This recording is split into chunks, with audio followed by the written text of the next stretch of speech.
Okay, I think it's pushing to YouTube. I mean, I clicked the new version of the software, it just pushes it instantly. Looks good. It says live. I have orange health for some reason. Let's see what's up with that really quick before we get started here.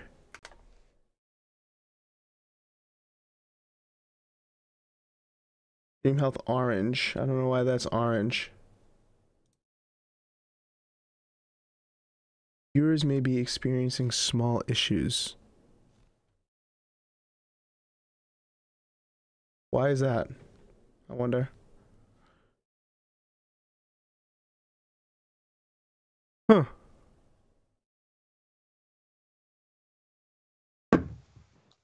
That is very, very weird.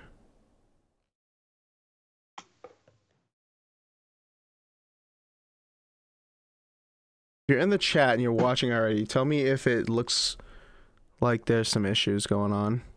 Shouldn't be, though. Looks fine to me. I don't have the audio on, but That could be it. Could be it indeed. I don't know. Let's just do it. I'm not sure what kind of issues it would be having, but anyway, welcome everyone to another edition of the 4GwQPodcast podcast. This is episode number 194 for January 10th, 2019. I'm one of your hosts, Inferno217, making another appearance, obviously. I'm going to keep my appearances up this year. 2019 is going to be the year where I make it to like every show. I think that would be good. Speaking of a man who makes every show, we also have with us making his 194th straight appearance. It is ZPCI Assassin. What's going on, bud? see, unlike you, I'm going to make every episode this year. So I'm just saying that. So hi. No, dude. I'm going to be there. I'm going to be there at every show. This year I'm gonna make it happen. I'm gonna make it happen, and I'm gonna have webcam on every show.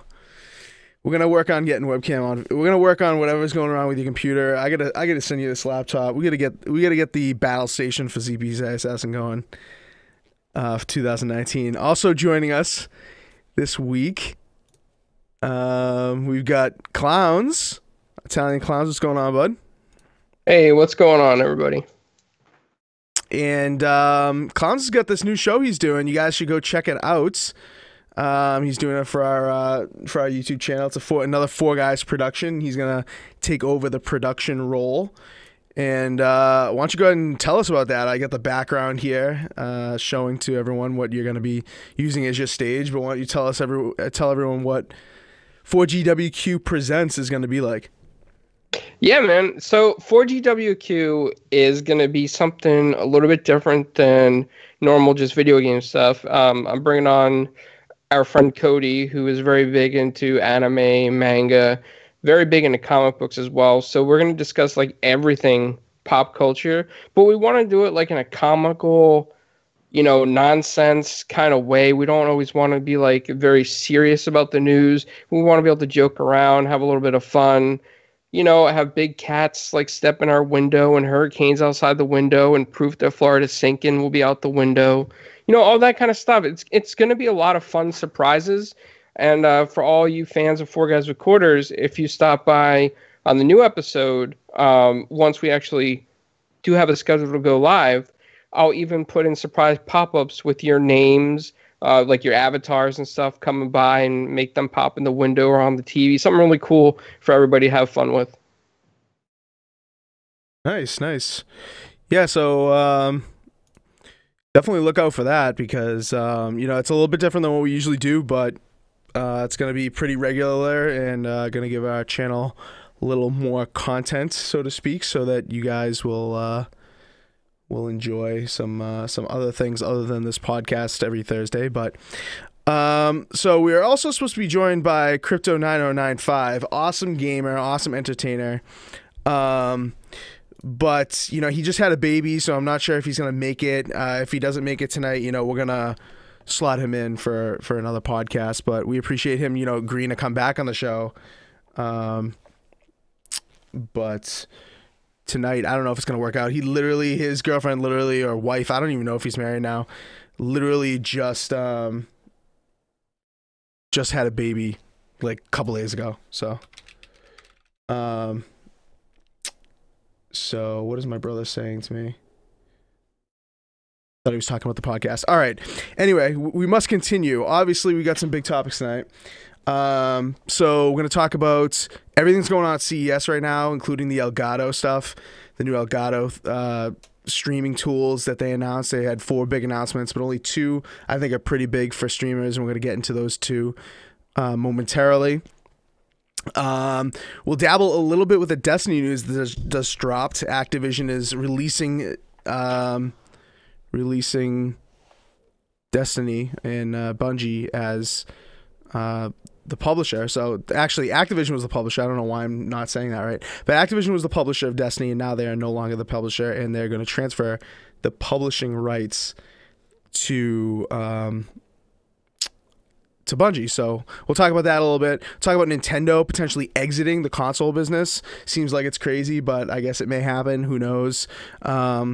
Looks like all the eggs aren't in the console market basket anymore over at Nintendo. We'll get into that. We'll get into some Sony news. PS4 sales numbers released. We'll get into also The Last of Us, I guess, having some sweet microtransactions, so Assassin can dump like $1,000 into outfits for the multiplayer in that game. And what else? We got a few other topics. Alien Isolation sequel, I guess, is just going to be a mobile game. I know Assassin's pissed about that, so we'll get into that in a second. Yeah, anyway, so that's the scoop for tonight's podcast. Assassin, are you as pissed as I'm making out to be about the Alien Isolation thing? No. You're the one who told me about it. I'm angry, right? But there's nothing we can do about it. I mean, don't buy the game or whatever, and I will show them. But I mean, it sucks. It really sucks. All right, let's just get into that first thing, because that will be like the quick first topic of the evening. So Alien Isolation, right? I guess it was successful. I guess it was pretty successful.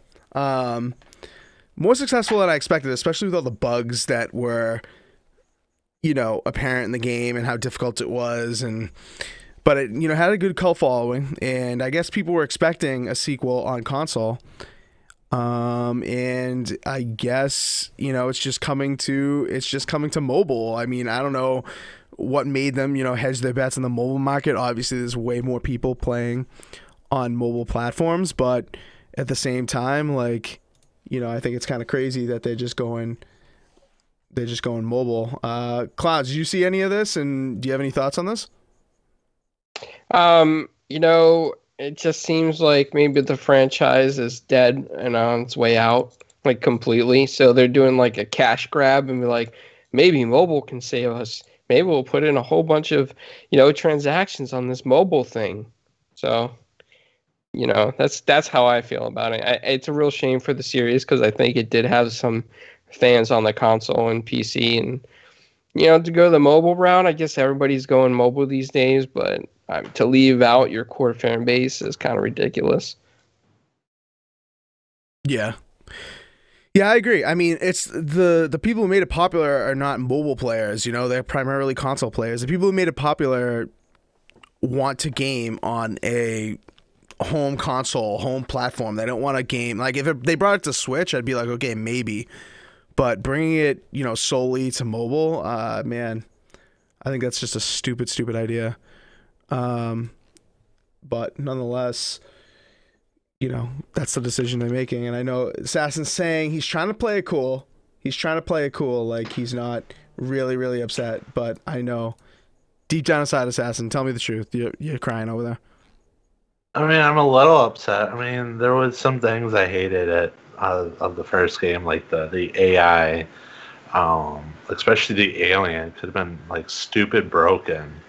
Like, it could just find you when you're hiding. You didn't make any noise. It would just come out of the air ducts and just like found you. Or some of the robots and stuff. And I'm not going to get into spoiler territory, but there is a part of the game that just totally pisses me off. especially when it's tied to the name of Alien. And then, but I mean, I feel like we deserve a sequel. I mean, not a mobile shitty game. We need a good non-buggy sequel, especially with the Alien movies coming out. You know, Prometheus and Alien Covenant, and you know, we got the Predator movie, which I don't even know if it did good, but we'll definitely get probably another Alien movie. So I feel like there's a market for another console game. Yeah, I agree.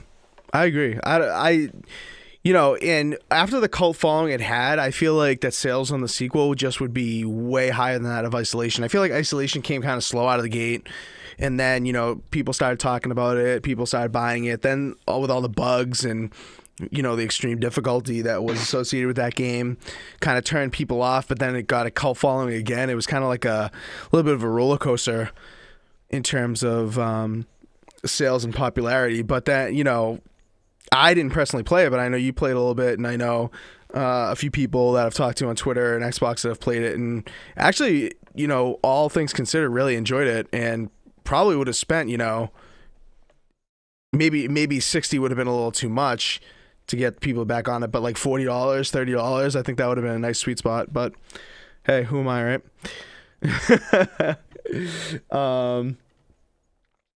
Yeah, I don't know. I mean, there's a lot of crazy news floating around out there this week, and I know just wanted to introduce that Alien thing at the beginning just to give out quick thoughts on it, but something that I think we're going to have a few more thoughts on, I should say, that I think is more crazy than this, surprisingly, is the fact that Nintendo may be backing out of the console market. Yes, you heard me correct. You heard me correctly. The new president that was appointed, I think it was last year. Was it last year? Maybe it was like 2 years ago. I can't remember, clowns. But his name, I'm going to butcher this. Shuntaro Furukawa is his name, and he's the new president. And he did an interview with Nikkei. So Nikkei is, you know, a big stock player in the world of stocks and trades. And if you're into that kind of thing, then if you have an investment portfolio, you may be very interested and familiar with Nikkei. It's kind of like NASDAQ, Dow Jones. It's kind of a group of like tech or a group of companies that are all aggregated into one kind of stock. But anyway, he told Nikkei, and I quote, "We aren't really fixed on consoles. We aren't really fixed on our consoles." How is that even possible, clowns? I mean, you brought this to my attention. I would have never known about this because, honestly, not a lot of people are talking about this. And I think this is kind of big news because Nintendo, for a lot of us, was like the originator. You know, some of us go back before Nintendo. Of course, I know you do, clowns, and I do as well. But when it comes to the home console market and it comes to the boom, I think Nintendo is really where it began. And to think that, you know, now they may be exiting just to maybe focus on mobile or just being a software developer. I'm not really sure where they're going from this, but what did you think, clowns, when you first, you know, had this in, you know, you first read this and had the thought to, you know, feature this in the podcast? You know, when I read the thing at first, I thought it was like clickbait, like, holy crap, you know, like Nintendo's really gonna look past consoles right now with their classic success that they throw out there, like hamburgers, like McDonald's 99-cent hamburgers. And then you got the Switch, which is on an upswing again. Like, Smash Brothers came out, and it's just doing phenomenal. Like, people want the Switch. They're going out and get it. Even Assassin's about to get one, so we're pretty excited. And then Nintendo's like, hey, guys, you know, we're not so fixated on the home consoles anymore. We're kind of, you know, we're looking past things. Maybe Nintendo Land in the future. We see, you know, maybe we're gonna go that route, or some movies, you know. And you're thinking to yourself, like, it's great if you were to focus on both Nintendo. Like, there's an opportunity for you to continue with your consoles, unless you really feel like the future of consoles is completely mobile and not on a console, which either says their trend predicts that consoles are dying, which I doubt, or they predict that they can't maintain strength in the console market like Xbox and Sony, And we all know their online system is terrible. So maybe it really has to do with the way they set up their infrastructure. And then on top of that news, we get the news that the 3DS is slowly dying out in Japan. Like this is all adding up, man. Like the 3DS is dying. The sections at your local Target and stuff, they're a lot smaller if you ever go and look at 3DS games right now. And then Target even did that flash sale for like $5 3DS games. I mean, all this adds up into something. What does it add up into? I'm not 100% sure, but I do think that Nintendo really wants to look past their core base and maybe go for Nintendo Land. Yeah, it's a good point you make about Nintendo Land and their other like non-gaming endeavors that they're, you know, essentially building up their IP and making a, you know, franchise out of Nintendo itself, and including all the Nintendo franchises into one kind of like marketable thing that you know, Disney's done that, of course, with Disney World, Disneyland, and they're famous for that, of course.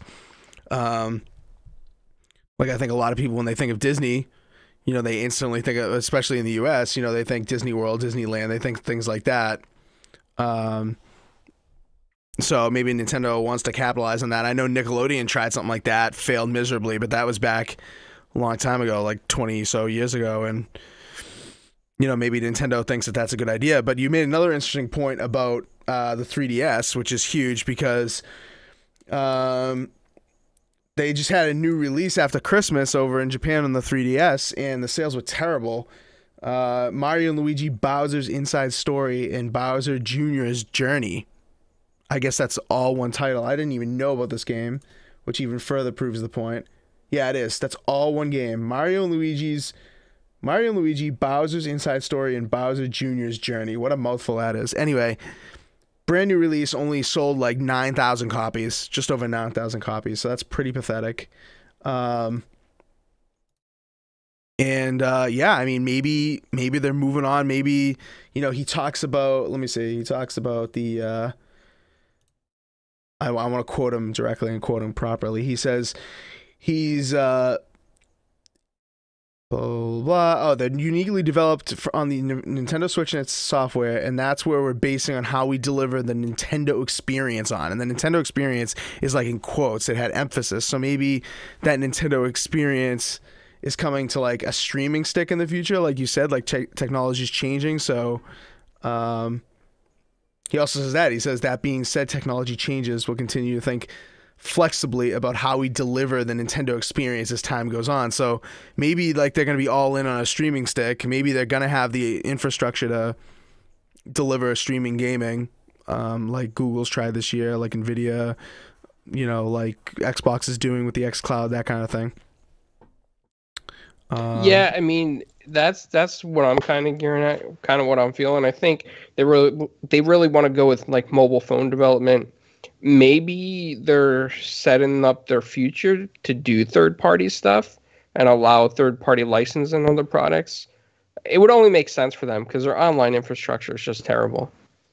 Yeah, I agree. That's a very sore spot for them. I think that they've got to get the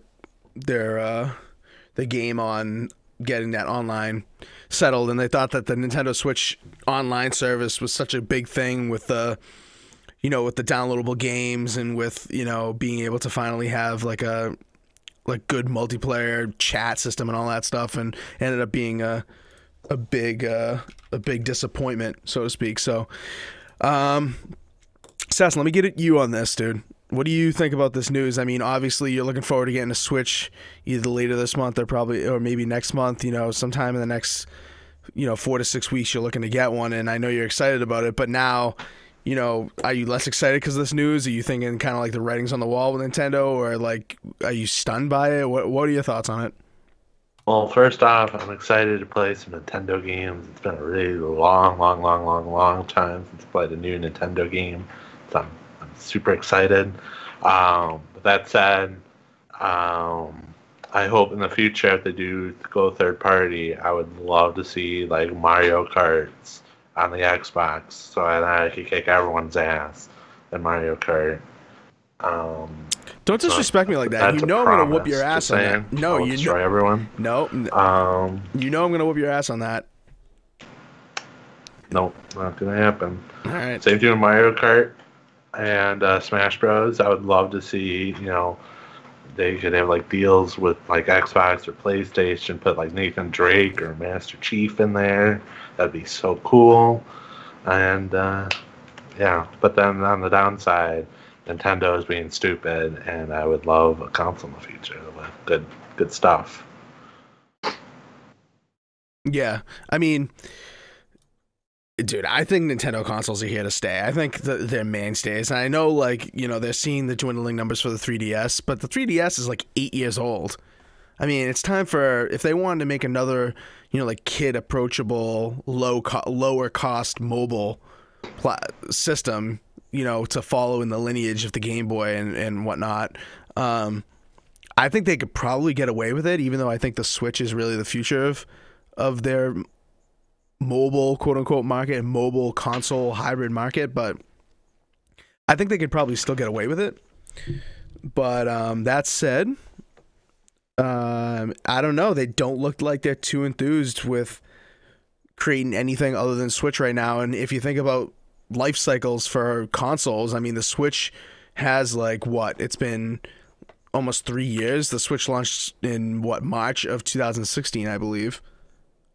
Yeah, was it 2016 or 2017? I thought it was 2016. Let me look that up. I don't remember. Nintendo Switch. For like a few days ago, I thought it was 2014 for some stupid reason. So I don't know when the Switch came out. The Nintendo Switch launched on March 3rd, 2017, so it's been 2 years. What was I thinking? It's not 3 years. 2 years since the Switch is launched, and realistically speaking, it's got probably another at least 4 years, I'd say. So they're going to be content on just releasing stuff for that. They're not going to release anything new in the pipeline. Maybe, a more powerful, dedicated home console. Maybe as crazy it is, like a GameCube successor kind of looking thing. Hit the nostalgia bug a little bit. I don't know. Like a small little puck that looks like a smaller game, not like a GameCube Mini, but like something along those form factor lines. I don't know. Hit the nostalgia bug a little bit, but I don't know. It's just crazy. Like, I saw this story, Clowns, you sent this to me, and I literally thought in my head, that's why I typed this on the slide. I literally thought in my head, what? Like, how is that even a possibility that they'd even think about doing this? But I mean, have the mobile games even done well? Have you guys downloaded those mobile games, like the Super Mario Run, or what else they got, like Animal Crossing or something stupid like that? I downloaded Super Mario Run, and I thought that was the stupidest thing I've ever played.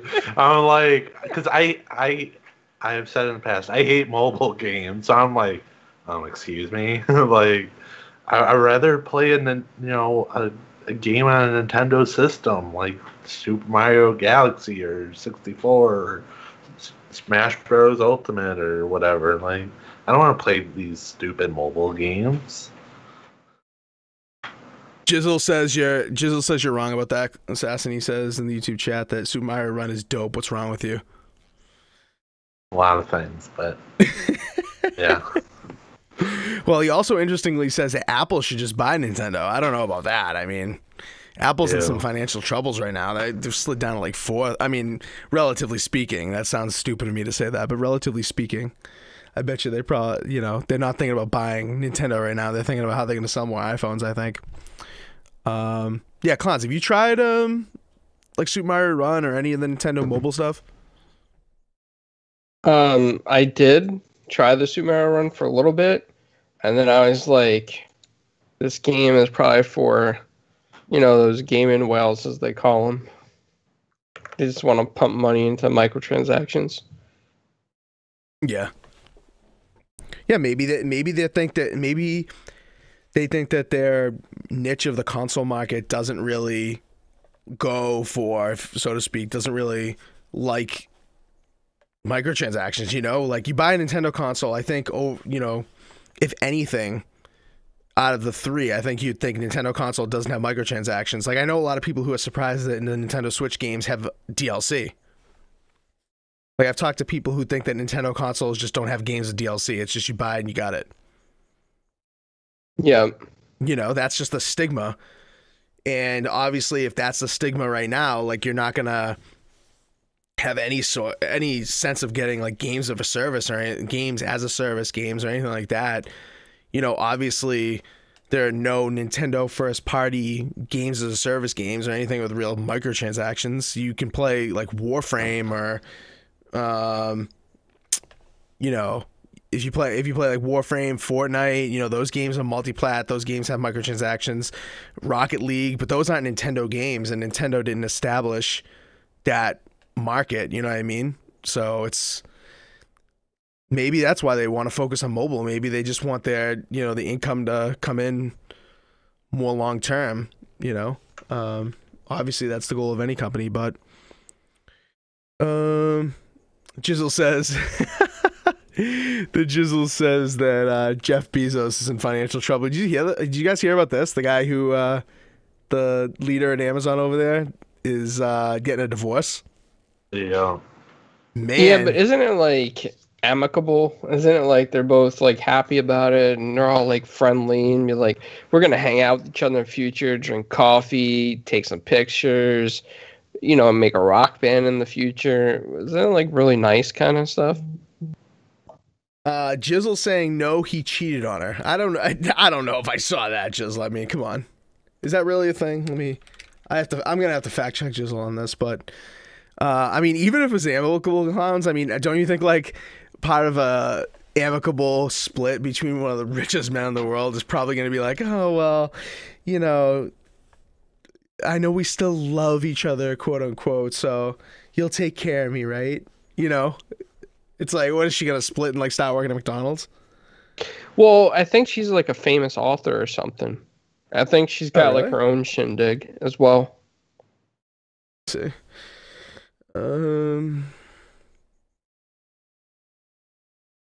Oh my god, yeah, there's a cheating scandal. Oh, whoa, hello.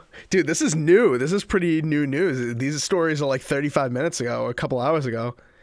See this? Jeff Bezos caught cheating on wife Mackenzie with Lauren Sanchez, whoever the hell that is. Well, I read an article earlier that Jeff Bezos came out and admitted to having the relationship with Lauren, I guess long after like their marriage was depleted or something. Oh, okay, so maybe she knew it was happening and this is just like coming out or something. Who knows? But yeah, because if you read one of the articles, they were separated for a while. Like they lived separate lives or something. Weird. Oh yeah. Podcast took a weird turn, just saying. Yeah, it did. You're right. Let's get back on topic here. Assassin's getting a life lesson from Jizzle. That's what's happening. Dude, what is it, like 52% of marriages, at least in the US, end in divorce anyway? More marriages fail than succeed. Isn't that pretty sad? And that's what's going to happen with Assassin's relationship with his Switch console. By the time he gets it, Nintendo's going to be like, sorry, we cut off online. We're going Nintendo land. By the time he does it, yeah, they're going to shut the servers off for MK8, and he'll have to, like, de facto just take the loss because I've played it and he hasn't, so. What do you think about that, Assassin? They'd still lose. Dude, you're going to have to come to Boston then and verse me, bro. You're going to have to system link. Real quick, just before we move off this topic, Fastback in the YouTube chat says, I can see Nintendo only doing Switch and selling the docking stations, but watch it updated Switch still $299. Yeah, I've been hearing rumors about this updated Switch, but I mean, then we hear what Shintaro Furukawa said, and I don't know. He sounds like that's not happening. I don't know. Like, what's an updated Switch gonna have? You know, I mean, Clowns, I know you've talked about this before on the podcast where we've heard rumblings of a new Switch, but you're not gonna have a Switch that's like a PS4 Pro or like an Xbox One X, are you? No, according to a lot of people that talk about this, the whole reason and idea behind this revitalized Switch is to help prevent some of the further hacking and deciphering of the stuff that people are doing with Generation 1 switches. And the screen's supposed to get a slight up boost in pixel resolution. I'm not sure by how much. So it's hard to say. I don't think it's going to be anything super or anything that's worth the $299 all over again. Well, anything to make Ark Survival look a lot better. Oh my god. Wow. Dude, that game on the Switch looks like absolute dog shit. If you guys haven't seen that, please do yourself a favor. Go look at Digital Foundry's video on Ark Survival Evolved on the Switch, especially the mobile mode, right? Assassin, oh my god. What was the number? 160p. 160p, dude. What are we gaming on a Super Nintendo? Jeez. And the worst part about that is that it's not just pixelated, like it's just a muddy mess. Like if it were 160p and pixelated, I think it would be more tolerable, than playing like just mud. That thing is, I know a person, you know him as EPC Man, says that game looks really HD and good. Oh, stop it. Stop it. Stop it. Stop it. Yeah, I think at this point Assassin is kind of like lying to us, Inferno. I don't think he's telling us the whole truth. No, he said that. He said that. I think he only watched the dock version, not the undocked. But yeah, it was bad. Bad. Yeah, really, really bad. But yeah, let us know in the comments below. Hit us up on Twitter or get in touch with us somehow. Our names have been cycling below our heads here as always, and also on Twitter. If you're not following us already, hit us up. 4GwQPodcast is our Twitter handle, and the new show that Clowns is heading. That will be part of our YouTube channel as well, but it has a different handle, 4GwQP, I believe it is, right, Clowns? Yep, that's correct. 4GwQP, so go follow that as well, and hit us up. Let us know what you think. Nintendo possibly getting out of the business, letting Xbox and PlayStation battle it out, or are they just going to be in it in a different way? Potentially streaming boxes, potentially mobile with, just software developer, and could we potentially see Mario Kart on the Xbox? Who knows? But anyway, all right, let's move on from Nintendo over to PlayStation. Some good news out of the PlayStation camp, of course. Sales numbers are in, and they're excellent, obviously. Through 2018, just over 91 million consoles sold globally for PlayStation 4, so we're getting to that 100 million mark, and PlayStation 4 is showing no signs of slowing down. Did really well over the holidays. I think almost like 6 million sold. I think 6 million sold just this holiday. So, obviously that Spider-Man bundle was one of the highest selling items on Black Market amongst everything, like all sectors, TVs, games, toys, microwaves, toilets, whatever it was, that was one of the highest selling things. And obviously Nintendo's pumping themselves. I mean, not Nintendo. Geez, we were just talking about Nintendo. PlayStation. Sony's obviously very proud of this. They're willing to brag about it. And they should be proud. I think this is, pretty good news. I mean, I don't know what you guys thought of this when you first saw this. Did you have a thought, Assassin? Do you think this is like a big deal, or is it just sales numbers again, and who really cares, or what did you think? I mean, I personally didn't care, but that's a lot of PS4s. Like, I would just love to see all those stacked up right next to each other and see what that, how much that would cover, because that's a lot of PS4s. Yeah, that's a ton. I mean, they like, obviously Sony caught up at the end of last gen, they came out really slow, and then caught up to the Xbox 360 a little bit and did some pretty good numbers. But I mean, if I go to PS3 consoles sold worldwide, I would love to know how many PS3s were sold. PS3, let me see. So PS3 didn't even hit this many. Did you know that? No. PS3 hasn't even gotten to this high. So PlayStation 4, yeah, 91.6. PlayStation 3, 83.8. So PlayStation 3, I mean, PS4 is probably what, at least one more year, at least the rest of 2019, before PlayStation 5 gets announced and put out. And I would say they're probably not going to stop making it for like another 3 or 4 years, at the very least. So,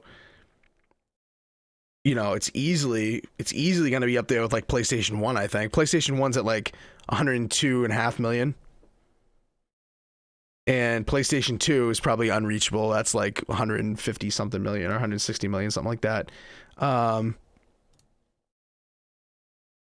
But Clowns, what did you think about this? Is this a big deal? Like, did you care when you saw this? Does this have any like implications in your mind, or is this just another sales number, another Sony pumping their chest kind of thing?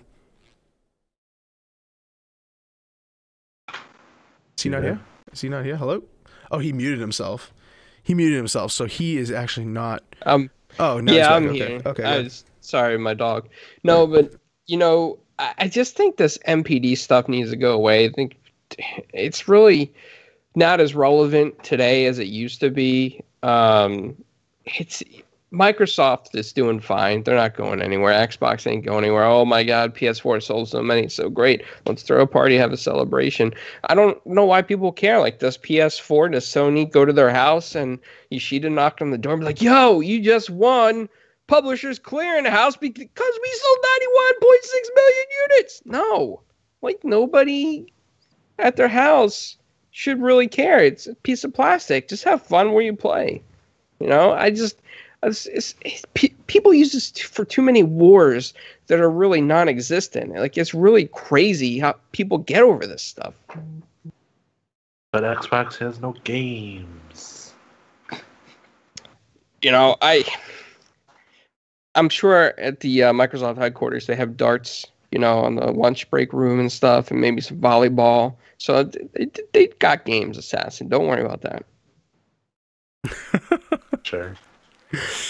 Dude, I think it's just a big deal in terms of where it stands out amongst like all the all-time high consoles sold. Like, I just can't believe that it has a chance to beat the original PlayStation. And I know that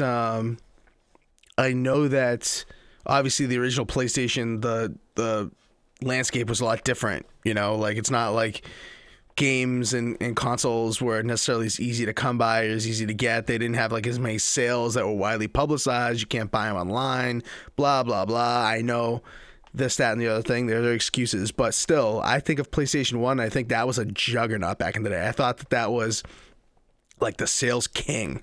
And then now you see the PlayStation 4 is amongst like PC gaming. PC gaming's easier than ever before. People are playing like high quality games on like their NVIDIA Shields, on like, you know, people playing handheld games more often, mobile games, all these crazy ways to play games. And you got the PlayStation 4 setting its sights on beating like the original PlayStation. I think that's crazy. I really do. I guess maybe that's how they measure their own success, is by beating their past record. And for a company, you know, that's okay to measure their own success. But for some random dude on Twitter or on the internet, and he's like, yeah, I'm a Sony fanboy. They sold 91 million. What are you going to do, huh? What are you going to do with your Xbox? What are you going to do with your Game Boy? Like, that dude has no relevancy to anybody in the industry. Like, it doesn't matter. You know, like, yeah, I agree. You know what I'm saying? Yep. It's just, it just gets so crazy. People get so nuts over this stuff. Well, I know Assassin is one of those big console warriors, and if this were Xbox, he'd be like dressing up in his green hoodie with his green shirt and with his Green Bay Packers hat. Xbox onesie, just running down the street. Xbox onesie. Like, woo! Suck it. Fireworks, you know, the whole, you know, whatever. The whole whatever. At Halloween, I'm just going to get a bunch of Xbox boxes and wrote 90 million whatever sold, woo, on each of those boxes. Are you going to get a tattoo? Yeah, across my head, or forehead. Wow, that's hardcore, Assassin. Dye my hair green. get the Xbox, symbol, shaved on my head. Wow. You're a savage. You're an absolute savage. At this point, I think he's dangerous. Yeah, I think he's dangerous. Call the feds.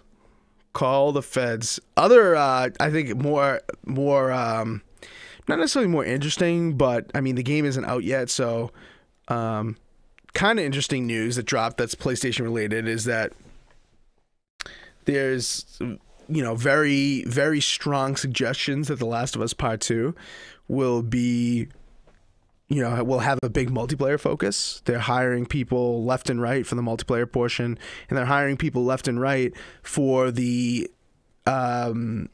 economy aspect, for the store infrastructure. They've had multiple job listings that people have made reference to that reference an online store, an online marketplace, probably for microtransactions, maybe hopefully just for customizable items and not for like loot boxes or anything like that. No bullshit like that. But now I don't know, Assassin. I know you liked the first game. I know you're excited about the second game, and I know you don't like microtransactions that much. So does this kind of like make you a little more, less excited about the game? Are you mad that they're focusing more on the multiplayer? Like, what were your thoughts when you first saw that that these rumors are probably true about microtransactions existing and that the multiplayer is going to be a pretty big focus? Well, if they have a better multiplayer for Last of Us 2, that's a plus. I don't know if you played the first multiplayer for the first game or Uncharted multiplayer. Those aren't that great. But as for the microtransactions, I don't know if you spent like 20 minutes going through Last of Us 1's microtransactions, but there's over 100 of them. So... Yeah, and people don't know that. Like, I feel like a lot of people don't know that. Like, I didn't know that. I knew there are a few microtransactions here and there, but I didn't know there were that many. Like, I remember, man, maybe it was you who pointed this out, and maybe this was before I even had a PlayStation, Assassin. I don't remember, but like, wasn't there just like, it wasn't even on the store, like in game. It was in the PlayStation store, and it was just like listed, like it was just a huge list of stuff. Yeah, like I think it was in the Ghost, Call of Duty Ghost era or wherever. I'm like looking through the microtransactions. I'm thinking, oh, there, it'd be like Call of Duty style. There'd be a few here and there, but the list just kept on going on and on and on and on. It's actually pretty impressive how big the list is. Yeah, it really is. It really is. But I feel like a lot of people just didn't know that, and I feel like a lot of people just ignored the multiplayer, and for good reason. I mean, I played the multiplayer just a little bit, wasn't really impressed with it. And Sony first-party games just don't have that, action adventure games or FPS games. They don't really have that pedigree. I think maybe Sony's realizing that they need to have a AAA. I mean, obviously they're doing very well. We just talked about that, and obviously they're beating Xbox, who is very multiplayer focused, but I think they want to complete their portfolio and they want to have a game with a strong multiplayer component. And they're starting now, especially for the PS5, like leading into the PS5, they want to not just be known as like the single player box. They want to be known as being well-rounded probably. And I think, like that's why they're doing the multiplayer thing. But if it's anything like the first game, like forget it. I'm done with that. Like I don't think a lot of people are going to play that. Fonz,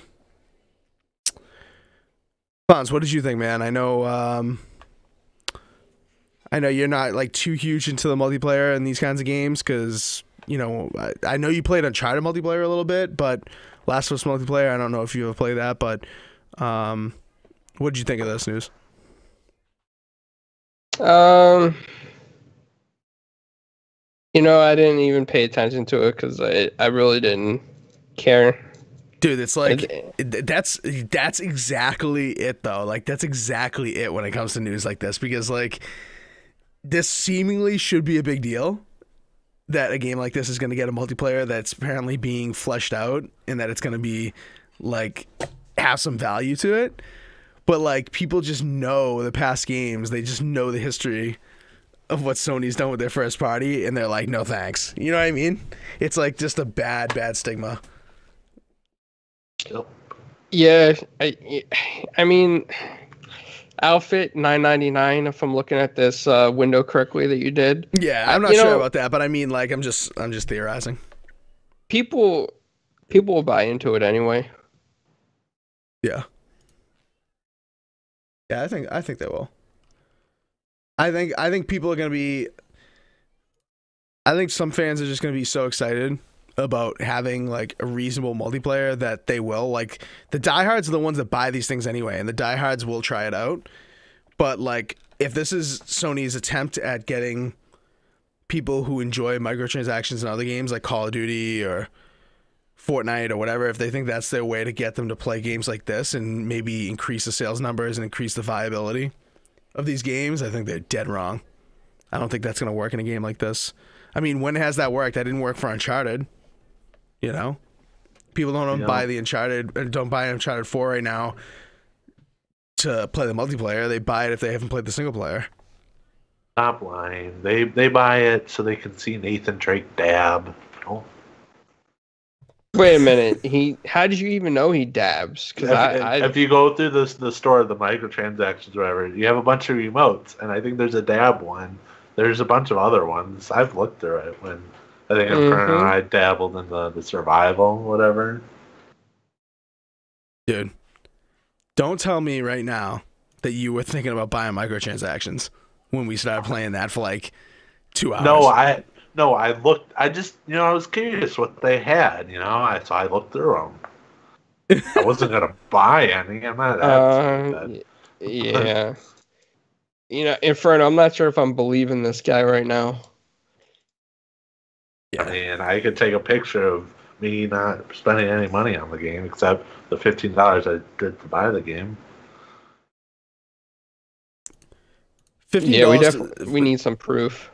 $15 to buy that game, good deal, very good deal. Yeah, it was a steal. I would have paid like $1 billion. The game's just so damn good. I know you're looking to stream the first one, right? Probably next week. You're thinking about streaming that one on your Twitch channel? Yeah, all of them I plan. Well, not at the same time, obviously, but one through whatever the last one that they made was called. I forget. Dude, what do you mean not all of them? No, not all at the same time. Like, that's how I said I plan on streaming all of them, not at the same time, because that would be impossible. You gotta get good. Have you ever seen on Twitch or maybe on YouTube where people use one controller and they play through multiple Mega Man games at one time? Go look that up. That's not for me. Dude, get good, dude. I mean, I thought you were good at video games. What happened? I'm not good at video games. Wow. This is gonna be on YouTube, by the way. This is gonna be immortalized on YouTube. So I just got that. And I'll probably clip that out and use that when we talk about you playing me in Mario Kart 8 immediately upon you getting a Switch. Well, I don't think I'm getting Mario Kart 8 when I'm getting the Switch. Wow, are you that scared, dude? It's fine. I mean, no, I'll probably have just enough money to get the Switch, let alone the $20 subscription and Mario Kart 8. Oh man. All right, let's move on. Let's move on to something that we talked about, or that we just found out, like literally right before the podcast. And I think we all have a quick thing to say about this. And as more information comes out, we probably will talk more about this situation here. But if you recognize this logo that's in the center of your screen right now, if you're watching on YouTube, of course, if you're listening live, I'm about to describe it. It is a logo that was attached to a tweet from Bungie today that describes their release from Activision's hold on them, essentially, when it comes to publishing Destiny. And now Bungie will be publishing Destiny. They'll be making all the stuff, obviously, that they've been the developer the entire time. And they haven't been publishing it, and they haven't been making a lot of the decisions when it comes to, the pricing on some of this stuff, some of the DLC, the time period on some of this DLC, partnerships with like retail partners and like sponsorships, with like food items and stuff like that. They haven't been making all those decisions. And it looks like from the sound of the tweets that have been going out and the statement that has been released that they are very happy to be out of this. But yeah, so Bungie kind of breaking news, I should say. Bungie is now released from their crippling hold by Activision. And I know Assassin, I want to let Assassin get on this first because, you know, I know Assassin's the biggest Activision fan on planet Earth, and he's also he's got the biggest Destiny addiction. You know, once he gets a taste, he has to go back for more. So what do you think, Assassin? What were your thoughts on this? I mean, if it lowers like DLC cost, because maybe, you know, like you said, Activision, the cost and all that, if they can start pushing out content and maybe not like put all of it in microtransactions, and you know, just it gets, you know, all the good stuff comes to, you know, the players and stuff, and no you buy Forsaken and 2 months later, or like 2 weeks later, like, oh yeah, all that DLC you spent $40 on, it's free. If we don't get any more of that, I mean, I'll be 100% happy with Bungie. But I say this now, but the stuff that they did with, you know, the DLC being free, you know, the past DLC, that's not gonna make me come back. But we all know in like 8 months, I'll be right back.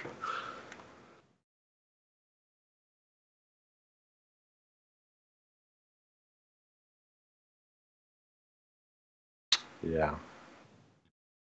Is Inferno? I think he's talking, but I can't hear him. Oh, I am muted. I'm muted. Yes. I don't know why I was muted. I don't know if this got unplugged, but what I said is we all know you're gonna be back, and you know, this is one of those games that has like this crippling hold on you for God knows why. I mean, I think Destiny 2 is actually pretty decent from what I've played of it. Obviously, I don't have like hundreds of hours. I don't have like a ridiculous amount of time in it like a lot of the people we know, but I mean, the gunplay is good. Hopefully Bungie can turn it around with Destiny 2 now that, you know, Activision isn't calling the shots on some of these things, but we know you'll be back, Assassin. We know you're going to be there like a fiend on this when Destiny, you know, gets good again, if you will. You're going to be like third in line.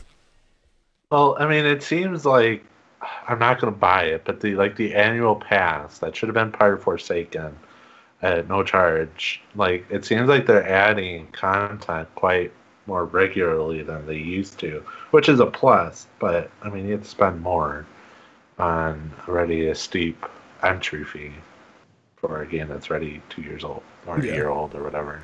Yeah. Yep.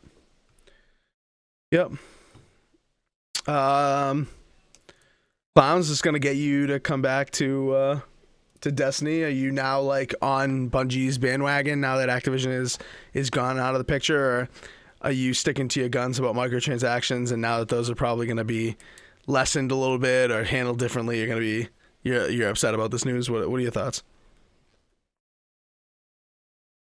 Were you asking Clowns or me? Sorry. No, I was asking Clowns. Okay. Well, the microtransactions never bothered me, to be honest. Like, I prefer microtransactions because I like to buy my way ahead of Assassin. I feel good about it. Okay, we all know Bungie does not have stupid microtransactions. I wish they did. Now, if they did Inferno, I would go back. Like, if they come back up and say, hey, you can buy your light level for like $100 and I could be ahead of Assassin, I'll do it, you know? But other than that, like, there's no way I'd go to Destiny. It's just, yeah, it's not a game for me. I find it like repetitively boring. I just, you know, it's just one of those games where I pick it up and I'm like, what the hell am I doing? Oh, I got to go to this thing called the Tower where everybody does stupid emotes and hangs out and throws like volleyballs back and forth and kicks soccer balls. Oh, let me stand at the ledge and see if I can fall off. This is so much fun. That's that's my Destiny day. And then I turn it off and I'm like, I'm bored of video games now because of Destiny. Thanks, Destiny. Well, if you're some of the Bungie employees, they're suggesting, or if you're some of the writers that, you know, had access to this news a little bit before the rest of us, I think, because a lot of these people got stories up super quickly, too quickly. It was very suspicious, but nonetheless, I think that if you're a lot of these people, you're blaming Activision on everything that's wrong with Destiny, and I don't know if that's right. Like, I don't think that's necessarily the right thing to do. I know Activision obviously shaped a lot of the decisions, and maybe Bungie employees were very uncomfortable with those decisions, but nonetheless, I think, you know, you can't put all the blame on Activision, but a lot of people are saying that it was essentially Activision's fault for essentially everything that's gone wrong with Destiny since, you know, the launch of the game. Destiny 1, I don't really put a lot of blame on Activision. Maybe Destiny 2, Activision rushed it and changed some of the writing around. I could see that, but, you know, I haven't liked Destiny since part 1, so it's, to me, it's Bungie's fault. And Halo got better with 343. Ooh, did I say that? Did I say that? Yep, it did. It got better with 343. So I think Bungie's the problem. And as some journalists pointed out on Twitter, you know, Bungie has now separated themselves from 2 companies. How many other dev studios have done that like that? That's interesting. Maybe. I actually did not know that. So wait, what other company? I'm blanking. What other company did they do that with? Microsoft, Xbox. Oh right, Yep. yeah. We would But actually did they just want to talking make about that. other games and Xbox won't let them, or Microsoft? Why did I say I didn't know what that was when we were literally just talking about that before the show? I feel like an idiot. No, Assassin, what were you just saying? Because I said didn't Bungie at the time want to make different games and Xbox didn't want them to or something? Did I hear that right? that sounds familiar. Yeah, that sounds familiar. That sounds like the situation. And now, like, you know, for all intents and purposes, I think Bungie has been very, like, all in on Destiny, you know? Like, Destiny 1 came out, what, 2014, right? So it's 5 years later. And, you know, I feel like we haven't heard anything about, like, Bungie having the itch to do something else. Like, obviously, Activision, I don't think, has that kind of hold on Bungie, you know? The agreement was just for Destiny, but Microsoft, like you said, Assassin, I think they did have that kind of hold on them before. And, you know, I think sometimes you just want to be your own person, you know? You want to do your own thing, and I think Bungie deserves that kind of freedom, because I think at the core of Destiny, it's, like, a very good thought. It's just some of the execution things are a problem, you know? I don't know. I think this is good news. I think this is going to be awesome for Destiny. I'm excited to see what changes. Obviously, I mean, I don't know if you guys disagree, but I think, like, probably the next year of Destiny has already been, like, planned out anyway, or at least the rest of, like, 2019. So I don't know how quickly they're going to be able to make any changes on that stuff or whatnot. So I think this is really, like, a future play for Bungie. But Well, I think whatever they call year 3 or whatever, I think, you know, with them going away from Activision, it might turn out better. Maybe. Who knows?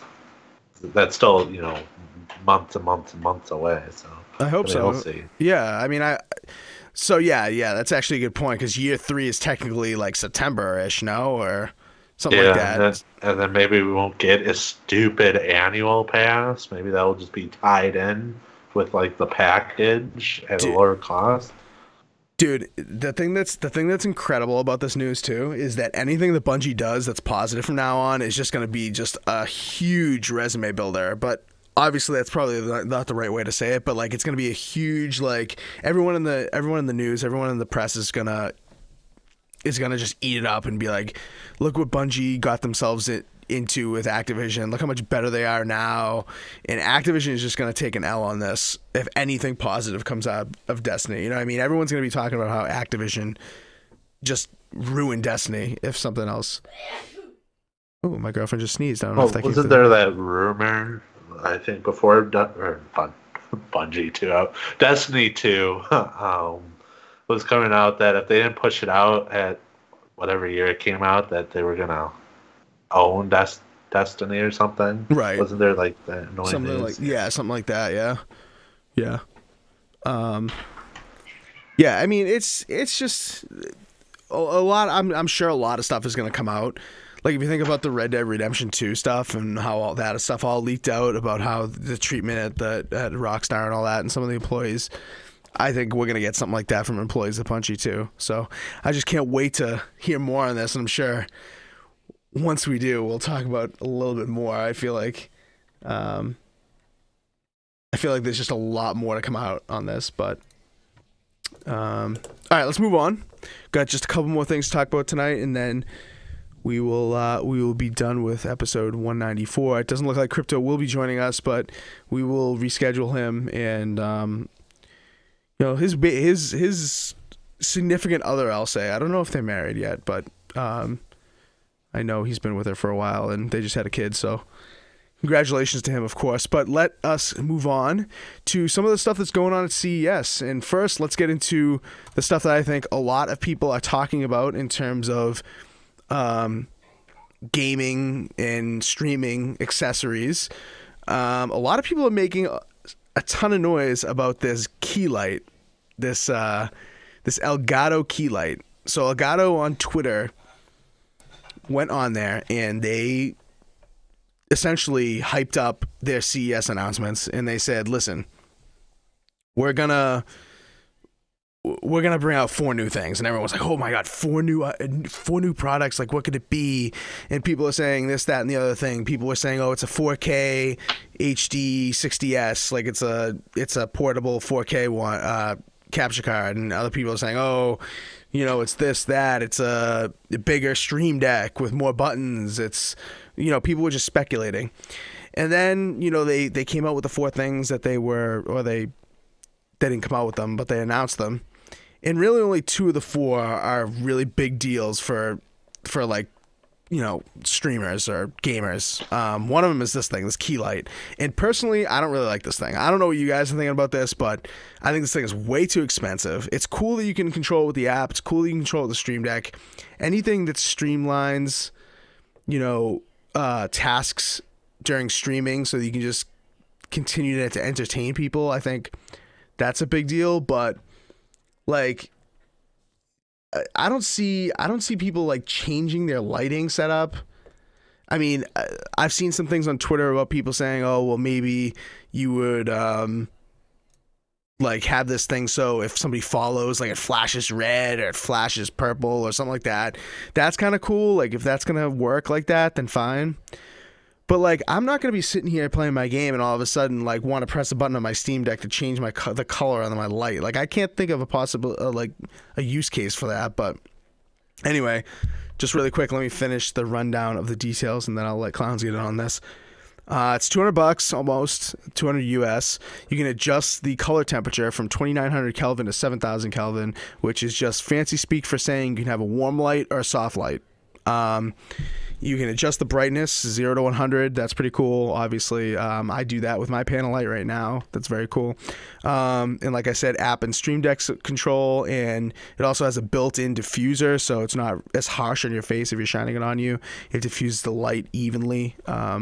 So that's a must-have if you're a streamer. So Clowns, I know you're building up your setup over there in your house, and you've been streaming from time to time. You get the green screen, you got the Stream Deck, you got this new show coming on the podcast channel, and I know you're looking for anything to just stay on top of the quality game. Is this something that's going to get you shelling out the 200, or what do you think about this? I just did not see myself needing a $200 like makeup light. That's what I think of it as. Instead, I got it like a $11 chandelier. It's probably gonna fall on my head one day from our landlord that shines like very bright. So I'm just gonna stick to that $11 chandelier and put some fluorescent bulbs in there probably. Nice. Yeah, I mean, a lot of people are talking about this because of the space saving. Like, they're saying it's portable. You don't need a fancy stand because the stand that you put it on, like, clamps to your desk and stays out of the way, and you can angle it whatever way you want, and all the integrations. People have been talking about the integrations, but, when it comes to it, I just don't know. I mean, I guess I don't stream a ton that would require me to do this kind of thing, but I just can't think of a use case where you need to really adjust all this stuff while you're gaming, Maybe like in Battle Royale, if you get down to like the last 5, you want to like dim the lights, make it more like theme, set the theme, or you want to like have the lights like pulsate or something like that. I don't know. I don't know. Assassin, what do you think, bud? I know you're probably not going to grab this because, you know, you don't have like a extensive stream setup or anything like that, and you have like a window right behind your computer, I think, right? Yeah, I do. The space saving's nice. I mean, it looks nice and all that. Having it work with the Stream Deck, it's all nice. But at the end of the day, it's $200 for some lights. I could get 2 lamps, set them right next to my computer, and just flick them on. Yep. Yep. And you can go to like Goodwill, right? Like you can get like 2 sets of lamps for like $1 or something, whatever. Like yeah. It's just overpriced. It was like 100 maybe because it works with everything. Yeah. Clamps and stuff, and that's fine. But 200, yeah, no. Yeah, the price is just ridiculous on it. And I know, with quality comes high cost. I mean, I got the Elgato green screen for Christmas, and I mean, it is really high quality. I'm not gonna lie, that thing is the best green screen I've ever seen, and it collapses into a nice case, and it's just very easy to set up and take away when you don't want to use it and everything. But I was gonna shell out $150 for that. I thought that was overpriced for that. Yeah, I recently looked at the price for that. I thought like it was gonna be like $50. I'm like, I look at the price, I'm like, are you kidding me? I could get a green sheet again from Goodwill and just what? Just tack it to the ceiling and just let it dangle. I don't know. Let's talk to Clowns about that, because Clowns experimented with that sort of thing, and I don't think it worked out too well, right, Clowns? Wait, I just missed a little bit of that. What did I experiment with? So Assassin just said to us that he was looking at the green screen. Maybe he was going to buy it, improve his stream setup a little bit, get that Elgato green screen a little bit. He was expecting that Elgato green screen to be $50. And when he saw it was $150, he was like, oh, I can just go out, buy a green sheet and pin it up, and I've got a green screen, right? And then I said, oh, well, we want to get Clowns in on this conversation, because Clowns attempted this kind of thing, and I think it was a little bit of a disaster. Am I right, Clowns? Well, I mean, it did work. The only problem was I just didn't have the space for it, because I went out and I bought like a $10, what do you call it, like a rolling plastic tube clothes rack from Walmart. Yep. And I stuck some felt on it, and the felt cost me like, I want to say like maybe $16. So $26, I had like a hoopty green screen, and it worked, Assassin, but there's just not enough space for something like that, because you got to roll it around, you got to move your furniture around, and it's a lot bigger than the width anyway of the monstrous piece is bigger than the container for the Elgato green screen, which is the easy pull up.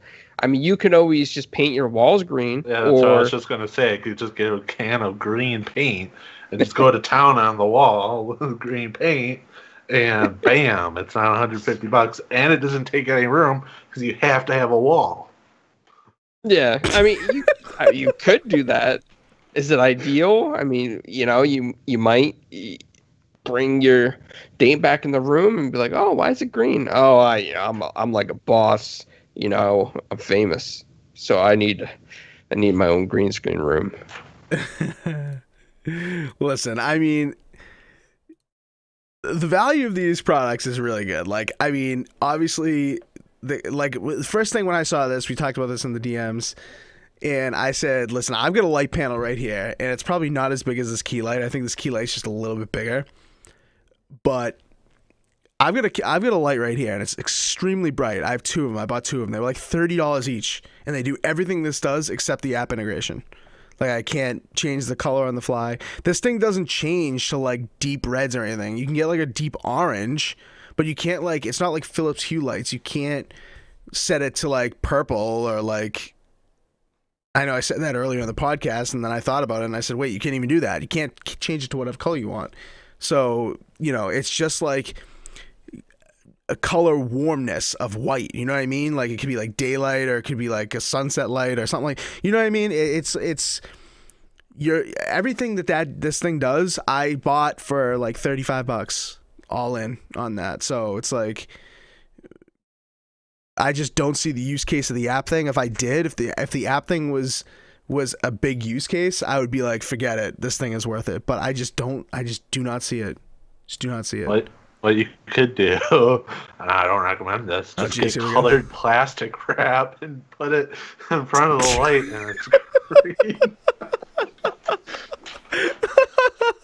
Dude, you gotta be kidding me. This kid is like friggin' Tim the Tool Mantello over here with all these suggestions. Jesus Christ. He's like Bob Vila.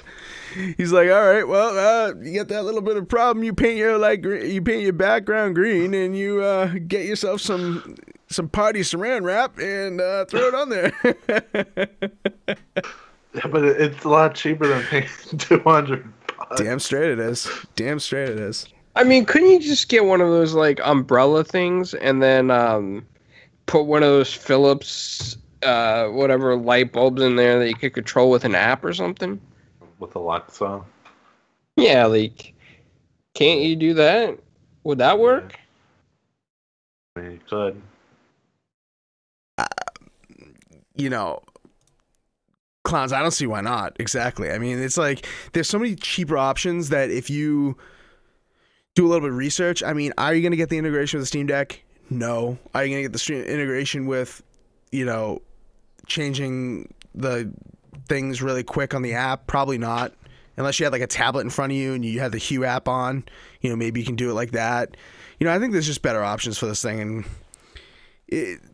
it's just, I don't know. I think a lot of Elgato products are overpriced. I think some of their capture cards have been well priced recently, but some of this like accessory stuff I think has been crazy, and I hope a lot of people I know a lot of people are going to buy this. I know a lot of people are like, this is what I need in my life.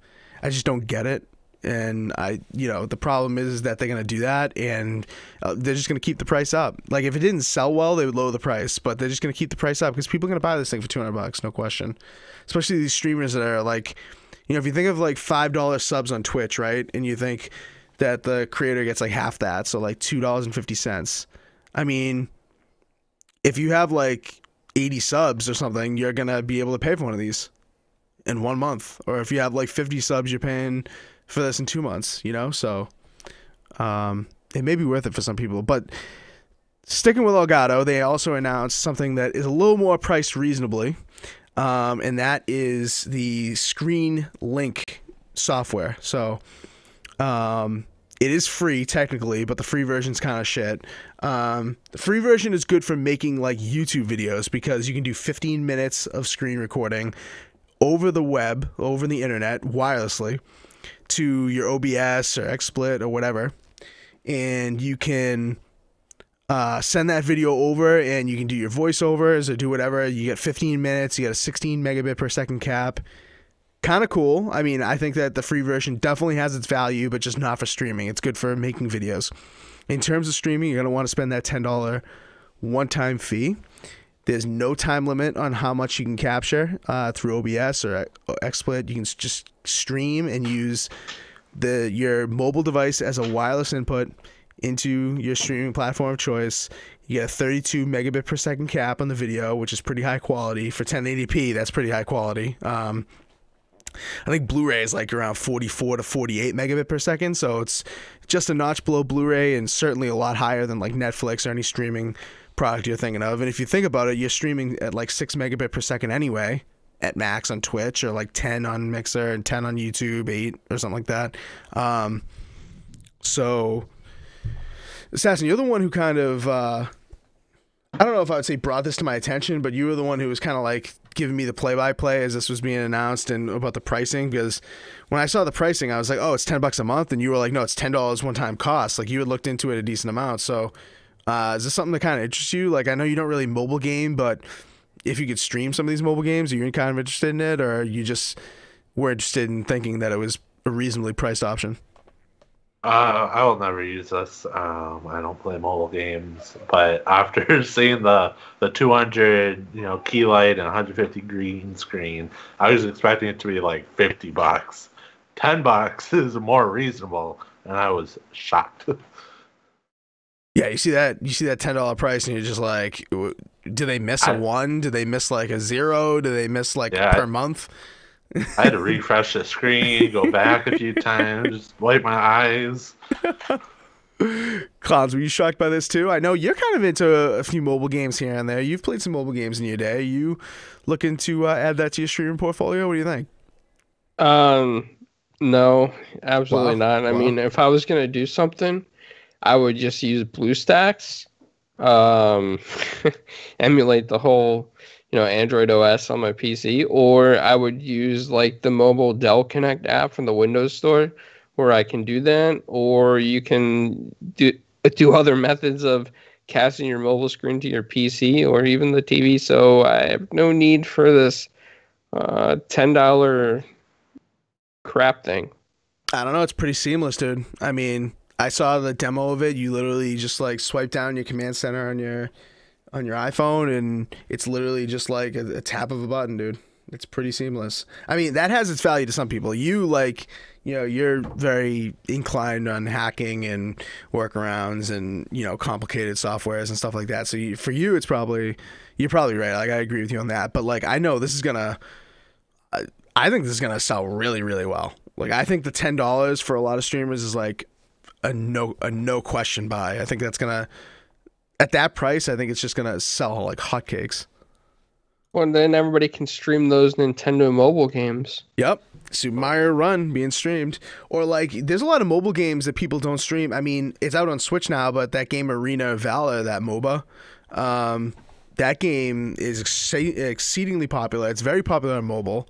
And I think a lot of people would be using this to stream stuff like that. I don't know if people are gonna like be streaming like Doodle Jump and Cut the Rope and silly shit like that, but I think Doodle Jump, that's a good game. That is a game that's timeless, man. That's a good mobile game. That is a good mobile game, but I don't think people are gonna be streaming that. But I think people are gonna be using this. I think you're going to see a huge uptick in mobile gaming, mobile streaming. And I think that's just going to do, I think the streaming services are extremely, I think they're extremely happy about this because they're going to see their streamer numbers go up and they're going to see their engagements go up because now you got kids, and granted, I don't think kids should really be streaming, but a lot of kids do like to stream. You're going to be able to have kids like going on their iPads. They just swipe down from the corner, hit go, and they're going to be able to use this kind of thing. And that's what Twitch and I think Mixer can do it too, but that's what those companies have been trying to do with allowing you to stream from your mobile already. But people want their overlays. People want their fancy notifications. People want all this fancy stuff. And so I think it's just going to make it a lot more accessible. But ooh, Assassin, now you can stream your Jackbox party answers ahead of time so we can see what they are. No. Damn it. Inferno was trying to trick him so we could beat him. Dude, I didn't even think about that. That's an awesome point. Not just the answers, but like if you're streaming. Sure, I understand. Whoa, and Siri just went off. If you like say you're streaming and you're streaming on a delay, and so that people can't cheat or whatever, you can capture the screen on your mobile for like doing the drawings and stuff, and people can see what you're actually doing instead of like sitting there and waiting for you to put your answer in. You know what I mean? Yeah, I mean that's kind of cool. Yeah. I can see use for that. And I would love to stream my SpongeBob game from this. That I only have like 100 trillion billion in-game currency, which I did not modify the game. You acquired somehow. Properly, I earned it honestly and hardworkingly. Hacky Sacked in the YouTube chat is saying he can't watch mobile stuff live, right? He can't watch mobile streams and stuff like that. Mobile games. I think this is going to make watching those kinds of things more tolerable, Well, I mean, now we can actually watch Assassin's, his adult themed poker games that he plays. I don't play poker. There you go. Oh, yeah. I don't even know how to play poker. So. Yeah, I don't know. I think there's gonna be a lot more mobile streams, but who knows? I think in the interest of time, we may just actually, let's see what I've got. Got one more thing. Maybe we can just make a really quick comment about it. Let me see. Where is this damn thing? Not that. All right, just really quick. There's been some talk at CES about new graphics cards from NVIDIA. So the RTX 2060, which performance-wise, they've done the tests already, is somewhere between 1070 Ti and 1080 performance for $349. So that is awesome. Like, for that price point, that is incredible. I know, Clowns, you just bought a computer, so you're probably not going to get this graphics card, but Assassin, if I were you and you're building a computer, dude, I would grab this. This is like such a cheap option. Like $349, you think that's not cheap, but like in terms of graphics cards, it's a nice cheap option. And also, like, if you want to stream gameplay of stuff, the 20 version cards, like the RTX cards, have like way better streaming capabilities, like that will save your computer a lot of resources. And then like the performance will be way better than my computer. You know, I always like to rub into these guys. I have a GTX 1070. I like to rub it into Assassin about how many frames per second I get. Well, this thing is better than mine. So for like a lot, well, not a lot less now, but a lot less then. So, did you guys Well, see? it's better than my 1060 3 gigabytes. Oh, that's for damn sure. That's for sure. I mean, if you get the money, Clowns, do it. But I mean, this is such a good value proposition, dude. I mean, the 2080 is like more than like right around double the price of this, and this thing has got a lot of horsepower for half the price. You know. Yeah, yeah. It make a nice addition to my Mac OS for sure. There you go.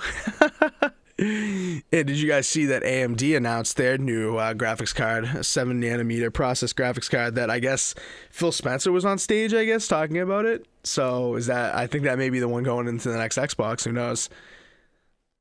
Or something like that. Maybe not that one exactly, but like a custom version of it, you know? Sure. That's like, yeah, PC gaming, no. Dude, until you see PC gaming, dude, like at 144 frames per second, you need to get this is what you need to do, Assassin. You need to get a new computer. You need to put this in there, and you get 144 frames per second monitor, 144 hertz monitor, and just go ham. Honestly, just literally go ham. Okay. Wow, Assassin is so enthusiastic. I know. Like, I mean, would you lose blackout today? Lose every single match or something? You sound like down and out. Oh, it's just PC talk. I don't know. Are you kicking rocks over there? Like, looking at your until- screen? Like, I lost in blackout. Damn it. I was up to I haven't my even played the match today. 150th win. Wow. Now I'm down to like 200 more to go. Wow. No. Yeah, Phil Spencer. Oh yeah, you sent this to me, Clowns, too. Kind of the Bungie news. Phil Spencer kind of like congratulated them again on Twitter. Yep, he did. But you he know, did it like right away, and then he sent another tweet, I guess. Dude, if they are buying them back, I would literally lose it. That would be such a huge acquisition for them again. See, this is where I don't think they are, because Major Nelson even made a statement. He said that he looks forward to working with the studio in the future on like future projects. But the key word is working with, not buying out. And then Phil even said independent studio. So I think a lot of people are just getting excited right now. I don't think there's going to be any real talks of buying them. I could be wrong, but I just don't see it happening. At least not right now. Yeah. Yeah. Wishful thinking, I guess. I mean, or maybe Sony's looking to get them. I don't know. I mean, they're free. They're free now. They just want to be free, I feel. I don't think they're going to go to anyone. But it's interesting because I just switched to Twitter really quick on my other monitor, and I happened to see that Phil Spencer is still tweeting up a storm about that news, so that's kind of indicative. Okay, all right. We are done with this podcast. Assassin, I feel bad because Assassin told me before the podcast, he's like, dude, I've got this ham in the oven. I've got like an hour and 10 minutes to do the podcast. I'm like, all right, cool. We should be done in an hour and 10 minutes. And I lied. I'm sorry, Assassin. This is my fault this time. Usually it's your fault. It's my fault this time. Wow. When has it been my fault? Everything's your fault, Assassin. We know it usually this, is your fault that we go over. And before you, it was Turtle's fault. But anyway. And now we got to rush because you got a ham in the oven. Jeez. Get a ham in the oven. I got to get to my basketball game. We appreciate you guys in the chat coming out to this at an earlier time this week. Next week we'll probably be back to regular time. Who knows? We will announce that on Twitter. Our Twitter is 4GwQPodcast, so go follow us there. Obviously, if you're watching this on YouTube, like this, subscribe, tell your friends about it. We've made some changes here. Hopefully you guys like the changes that we've made to, the background, the flow of the show, and things like that. We've got a new show coming. Clowns is heading the effort on that. Tell us again, Clowns. 4GwQ presents. Remind everyone what it is again. 4GwQ presents. And it's going to be like a variety podcast. It's going to include comics, anime, manga, video games, board games, RPG stuff, cosplay stuff. So it's going to have the whole 9 yards of geek and nerd culture. And, people pop in. Maybe I'll put like a Dazcast sticker on the TV when I see Daz in the chat, stuff like that. So it's going to be a lot of fun for people. Awesome, man. Awesome. Looking forward to it. And the first episode is due like later today or tomorrow. It's going to be kind of like a random thing. It's not going to be a set time. So you got to follow 4GwQP on Twitter and follow us, of course, 4GwQ Podcast, and we'll be tweeting it out. So when it does actually pop up on YouTube, it's not gonna be a live show all the time, but maybe a couple times here and there. Yeah, here and there. A lot of people are requesting in DMs right now that they want it to be live, I guess, to interact with the characters. Also, to all the fans out there, before we go, if you remember Sassy Quotes, if it should be brought back in 4GwQ Presents, let us know. Say yes, bring back Sassy Quotes, and I will do it. I will bring back Sasson's best quotes of 2016, 2015, and even 2014. Yeah, I think that's a no-brainer. I think we should absolutely do that. No. Absolutely do that. And maybe some memes, if you know what I mean. Yeah, if you got those, Inferno. I mean, there's a TV on the set, so we can air them on the TV channel. Assassin's Creeper face may pop by the window admitting he blew up my farm in Minecraft. It's a whole other story. I didn't blow it up. Creepers did. Not my fault. Oh, man. Yeah, if you can't catch us live on YouTube, check us out afterwards. Definitely leave a comment, like, subscribe, all that good stuff. And if you just want to listen to audio podcasts, we're available on iTunes, Spotify, all that good stuff. Not Last FM. What's the other one that we recently just got? iHeartRadio. Just look for us and everything. You'll find us. But yeah, that is kind of big. iHeartRadio, guys. That's like the major national global radio network. So check us out there, because next year we should be eligible for the iHeart Podcast Radio Awards. And we hope to get your vote. Yeah, absolutely, definitely. Even if you watch us or listen to us on YouTube, just like pop over there and give us a review. Anything that could like help us bump up a little bit on those other platforms would be fantastic as well. So until next week, I think we'll be done. Look out for that 4GwQPodcast presents, so 4GwQ presents, I should say. And Assassin, I'll just leave you with this thought, dude. It's happening, dude. It's happening. Nope. All right, we'll see you guys later. Peace out. Bye.